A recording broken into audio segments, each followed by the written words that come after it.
Welcome back, ladies and gentlemen. Thank you for staying with us. We are absolutely delighted to be joined now by Mark Cramer, and he's in France, or France, as Nick wants to say. Mark, welcome back to the program. Thank you so much for joining us.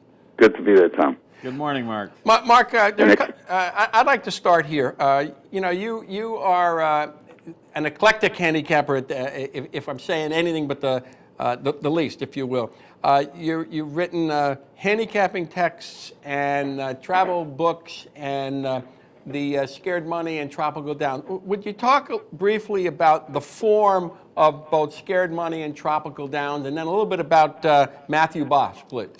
Okay, well, both Scared Money and, although they're very different, Scared Money is a book of stories, and Tropical Downs is a novel. Both are fiction. Both have a same character by the name of Matt Bosch, who is trying to make it at the races, and in the second novel, he's searching for the automatic bet. But in effect, what I'm doing in the world of fiction, which may be the first time this has been done, is I'm actually injecting the element of handicapping into stories. Because a lot of times racetrack stories just have guys who are getting killed at the track and never open a racing form. But I actually have a character who's a serious handicapper. But hopefully the stories are also dramatic in other ways. Mark, Matthew Bosch, Scared Money was the first text, and just address the title, and then we'll go to Tropical Downs. Okay. Why Scared Money? The idea of Scared Money is that so often this happens. Horse players are macho at 8-5. And wimps at 15-1, or if not, there are other things in their lives that are preventing them from having a reasonable bankroll to be able to invest what they really would like to invest, and basically this causes them to be gun shy at the moment of decision and when they're at the window. And so Scared Money attacks this, and the main character has his ups and downs economically, has a family to support, has an ex-wife to pay for, and so he's always looking for his bankroll money. So when he walks up the window, he doesn't have to be wondering, well, is this my rent money? What should I do? Mark, you've always talked about the opposites that exist in the game, and I'd like you to have an opportunity to talk to folks about Calvinism and hedonism, if you will, as two heavy-duty terms that really play on guys who want to make money.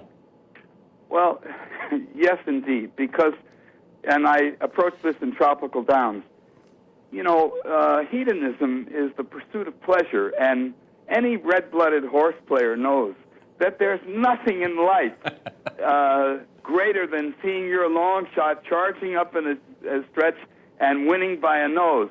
I mean, to quote Andy Anderson on this, he says, no woman can compare with a monster exact.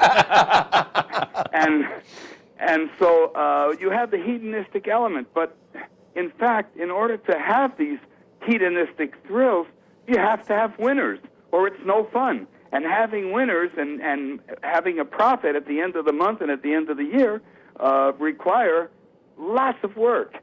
Looking at workouts, looking at replays, handicapping the races, compiling statistics, keeping records, filtering, so many different things. So the workday of a professional horse player can be 14 hours a day. So what happens? You confront that's the Calvinistic part, the Calvinistic work ethic. Yeah. So how do you reconcile following through with the work ethic and yet still getting the thrills of racing and not burning out? And of course, in Tropical Downs, the answer for Matt is to pursue the idea of the automatic bet, where the work is on the front end, and once he's done all the research, then he can just put in the bets automatically, and he doesn't have to spend 14 hours a day. Before I turn you over to Nick for a couple of minutes, I know you give acknowledgement to our friend Ed Bain, who really epitomizes the search for the automatic play. And I know you've written about that on several occasions. The automatic as almost the mutual fund, if you will. Absolutely. Nick? Mark, a while back, I guess it's about 40 years ago now, Butch Cassidy tried to convince Robert Redford and the Sundance Kid to go to Bolivia to seek their enterprise. And you've set Tropical Downs, quite extensively in Bolivia. So tell us why Bolivia. What about Bolivia is so intriguing? Well, thank you for the question, because really, for folks who have not been to this country, it's one of the few remaining countries that are entirely authentic, because tourists just have not discovered the place.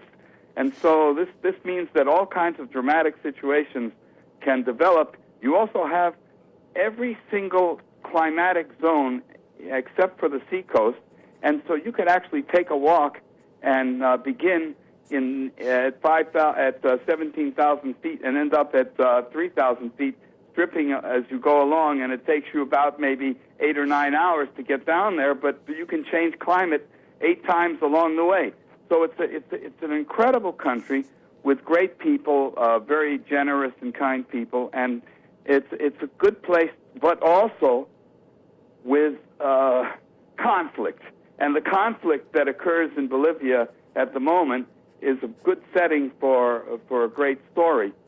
I'd like to say that in American fiction and in American writing in general, it's a pretty tough sell to get people to read about characters from another culture. Mm-hmm. Now, certainly most of my characters are American, but there are Bolivian characters as well.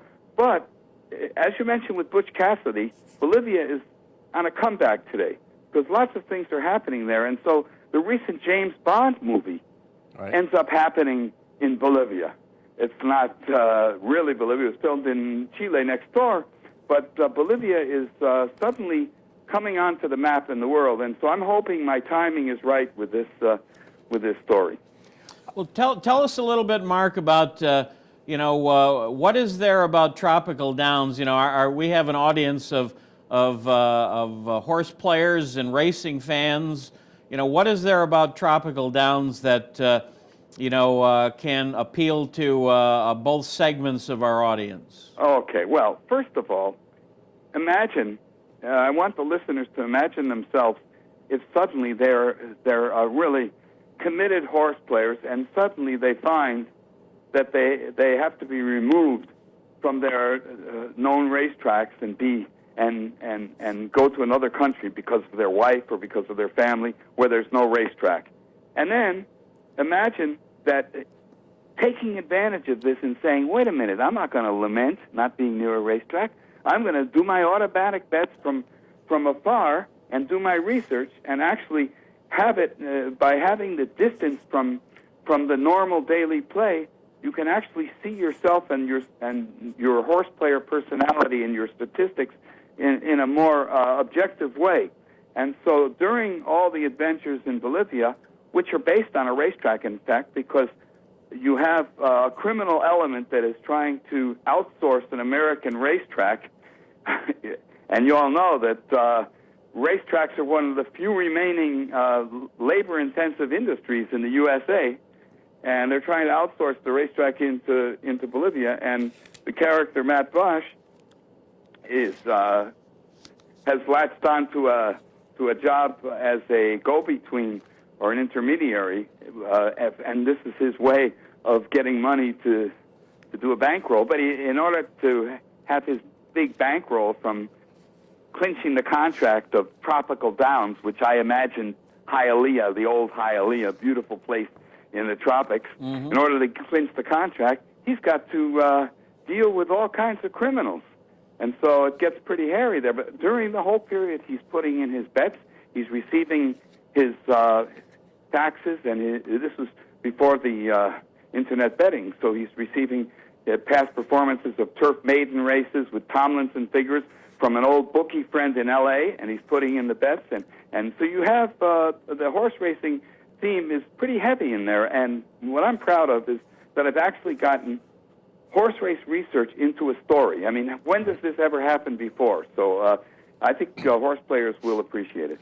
Mark, I'd like to ask you a question. You use the term research. Let's just talk about, again, the Calvinistic part, the research, because that has been your thing. You gather the research, run them out. Just talk about, for players who want to do their own research, what they need to do. Mm-hmm. Good. Well, my feeling is that you can have a huge database and pour in the top speed figure, pour in all the class drops, pour in the early speed horses, and you can come up with stuff. But when people have done this type of research, and I call it like white bread research, you always get a flat bet loss because you're using the primary factors. Now, my idea of research is more like an artisan making real crusty bread. I like to have my hands on the form, and I like to go race by race and enter in each result as I go along. And this is time-consuming, but it allows you to discover things along the way that you cannot discover if it's just going into a database. And so the type of research that I do is time-consuming, absolutely, and it's Calvinistic. But once it's finished, then I have a way of going to the track and just relaxing, enjoying myself, and having fun.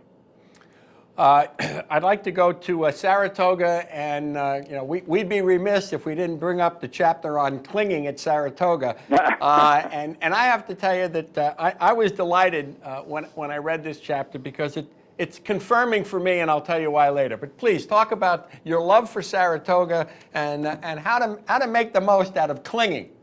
Well, Nick Kling, I have to tell you, I've been following his handicapping for years, and I know a lot of public handicappers. They just they burn out. They go through the motions. Nick keeps a record of every bet. He after many seasons, he has a flat bet profit, which is almost unheard of among public handicappers. And so it was fiction, but it really happened. Where at a Breeders' Cup, I think it was 1998, I was developing a method called the informed minority, where you have only one of the handicappers on the grid has picked a particular horse, and nobody else has it. The daily racing form grid, where every handicapper in the world makes his 3 selections, right? Exactly, and but in this particular instance at the Breeders' Cup, there was another grid. I think it was from Nick's paper or one of the local papers. Nick was one of the handicappers on the grid, and DeHaas was running in his second Breeders' Cup, and Nick was the only one that had DeHaas on top, and I think he may have been the only one that even had him in the money. And so I said, Nick was there, but I didn't say anything to Nick, and I didn't say anything to you, Tom, because, this is an abstract theory, and if you make it too personal, then something can happen to jinx it. So I've had a little money on DeHaas as I was researching the informed minority, and DeHaas won. He paid a big price, and it reconfirmed, as it has been confirmed again and again, that the informed minority method is a winner. And the only, I have to say there's a downside, is that the percentage of winners is not high, but the average mutual is. Mark, let me just follow up on that for a second. Something to tantalize our listeners with. I was last night reading a segment about that Breeders' Cup, and about your bet on Swain and Awesome again in the Classic. But there was also a little bit of a piece about how the horses that succeeded in the Breeders' Cup broke their maiden, either their first or second time out. So, let's give our listeners, a little concrete titillation to get them to want to run out and buy Tropical Downs. Tell us a little bit about that, if you will. Well, this is the early bloomer method, and it first developed when I published something in my newsletter, and then there was other researchers. Dr. Sember from Hastings Parks researched it for 3 years running, and the idea is that horses that win first or second time out are probably naturals. It's like anything you do. I learned this from teaching kids baseball. In Bolivia, in fact, teaching kids how to play baseball, they don't even know what a baseball bat is. They think it's a weapon. They don't realize you can actually play a game with it. And when you teach kids baseball, you discover they've never seen baseball before, and yet the good ones learn very quickly. Very quickly. And I think with horses, it's the same thing. Horses that break their maiden early, first or second time, I identify as being either natural athletes or naturally competitive or both. And so in my record, horses that are early bloomers like that also do well later in their career. And during many Breeders' Cups, if you would just only play all of the first and second time career winners, you'd have a positive impact value compared to the horses that won third or fourth time out in their career. So it not only works for the Breeders' Cup, but it also works for horses that have won their maiden and are racing in career race 4, 5, and 6, or career race 5, 6, and 7. They tend to do better than horses that did not break their maiden when they were first-timers or second-timers. Mark, you mentioned teaching kids to play baseball. I know for a number of years you've returned to this country from abroad and spent some time at Canterbury Downs on the backstretch. I'd like to give you an opportunity to talk about that experience. You are a teacher, and that's what's going on there, isn't it? Well, you know what? I think that working on the backstretch, I was actually hired by Canterbury Park to teach English classes to the grooms, and including some trainers, and who were shipping in.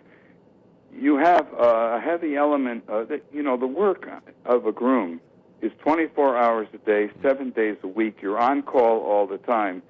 If anything happens to the horse, they wake you up. You get up at 4:30, 5 o'clock in the morning. I got up at the same time as everybody else did. I was living in the dorms back there. And you discover that it's very difficult to find Americans who are going to want to do that job because you're away from your family, you're isolated, and so a lot of almost all the grooms, at least at Canterbury Park, were and even exercise riders were from Latin American countries or from foreign countries. This, in fact, triggered the idea later for Tropical Downs for outsourcing a racetrack. Mm-hmm, mm-hmm. So, in essence, I learned to respect very much the depth of the game beyond the handicapping, the work that goes into it, the fact that it is a true industry, and I also learned to respect some great trainers who had a relationship with their grooms that was very nurturing. They cared about the grooms' families. One of them, in fact, Mr. Bango, died recently. He used to race also at Turf Paradise, and his groom Montserrat. I hope Mr. Bango has found another place for him. But they had a winner, a huge long shot winner in the claiming crown called Superman Can, and these experiences are with me forever, and seeing it from the backstretch helps me to enjoy it when I'm on the rail too. All right, Mark. One last thing for me. On page 30 of the book, I want to just read a line and give you an opportunity here. Yes, Matthew sir. Bosch in the narrative. I longed for a job where I'd be at the track and have something to say about the way it was run. I want to give you an opportunity, Mr. Cramer, to be Mark Cramer or Matthew Bosch and address what you would do if you were the czar of racing at the track, or what advice you would have for track management and off-track betting management. Mm-hmm. Well, first of all, I think that when you go to a restaurant, you don't pay for the menu, and racetracks should offer a lot of their services for free, including programs. Santa Anita, I just found out, was going to have free admission on Fridays. There has to be fan friendliness. Canterbury had an education program run by Jeff Madej, where the players could actually go up anytime they wanted and ask questions to racing experts. And they also had free seminars during the afternoon or before the races, depending on which type of race day it was. and anybody could go in and learn about racing and about interpreting the form and engage in debate. I mean, that was good stuff, and I think Randy Sampson, the owner of the track, has done a great job, and if other tracks would follow this, maybe this would help us through difficult times. Well, Mark, you know, many of our listeners are familiar enough with European racing to know that, you know, medication, race day medication is not allowed, and it's mostly turf racing, you know, but you've been all over the world. You've been to France, you've been to South America. You know, you have a wealth of experience with racing besides what we do in this country. Are there things that we can take away from how it's done in other parts of the world that might improve the American version of horse racing? Well, my friends, I think that, you know, I hate to sound like an extremist, but I'm drifting toward the idea that all medications should be banned. Mm-hmm. I mean, French racing gets along just fine with draconian measures against any type of medications, and it's just better for the fans. Better, we don't have to suspect, is this super trainer juicing his horses or not? Are they rubbing in chili pepper on the horse's ankles, like one trainer told me he did? Which certainly wasn't what he really was doing. I mean, it just seems that the integrity allows for a more comfortable betting situation. What do you think on that? I mean, I don't know. I could hear the opposite argument and listen carefully. Well, first of all, Mark, you know, anti-medication is no more an extremist position. I think there are many people in this country that feel exactly the same way, and you know, I think that one way to illustrate it might be, you know, here in America, Tom and I were speaking before, you know, we hooked up with you about, you know, there's been a recent survey that shows there's a dramatic decline in the confidence in the integrity of American racing here in this country, and racing, you know, has kind of become a niche sport, very niche. You know, how is it perceived in Europe, in France, Great Britain, you know, other places that you've been, you know, on the scale of major sport, you know, a second line sport and niche sport, you know, where does horse racing stand where you've been in the rest of the world? Well, things are not easy here in France, and the OTBs are mainly, they're having trouble getting into the middle class. It's like a working class thing, which is fine with me, and that's where I hang out. But on the other hand, they do everything to make the sport fan-friendly. They have free babysitting at the tracks. They have, so people can bring their child care, actually. They have good, bring their kids. Mm-hmm. They have free admission on Sundays, and even for and even when they don't have free admission, you find people outside the track giving you free coupons. So I mean, there are a lot of amenities here in France that I think are superb. But racing is a tough sell nowadays, and I think the reason is, going back to the Calvinism, is that people's attention span is getting shorter and shorter, mm-hmm. and to really